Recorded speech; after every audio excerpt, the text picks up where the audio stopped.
तेरा बाप तो मुझे दवाइयाँ ला के नहीं दे रहा, उसी की वजह से सारे बताते। जा तू जल्दी से ये दवाई लेके आ जा मेरी। मम्मी ये क्या, इस पे तो कुछ लिखा ही नहीं है, कैसे मुझे समझ आएगा, उसको कैसे समझ आएगा, ये है क्या?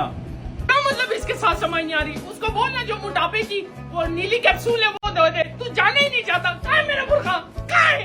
रुके, आप ना जाए, मैं जाता हूँ। आप रुके, आप बैठे इधर बैठे, बुर्खा पहनने की जरूरत नहीं है। चल अब नहीं जा रही हूँ, जा जल्दी से लेके आ दवाई, जल्दी ला। ये ले, आप गिला ना करना, दवाई मुझे मिल गई है बड़ी मुश्किल से। इसका नाम क्या था? एरिकोना इसका नाम था कुछ। ये ले, मिल गई है। चल शुक्र है तू ले आया, मैं इसको खा लेती हूँ जल्दी से।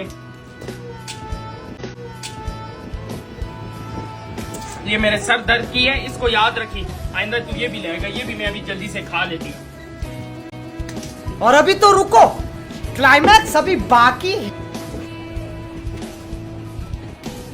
बाबू अम्मी को जी चमुट के उल्टा लटक गई है, उल्टा लटक गई है। इसलिए मैं उल्टी लटकी हुई हूँ कि वो सर दर्द की गोली खाई है, वो कहीं पेट में ना चली जाए, सर में जाना है उसने। Oh my God,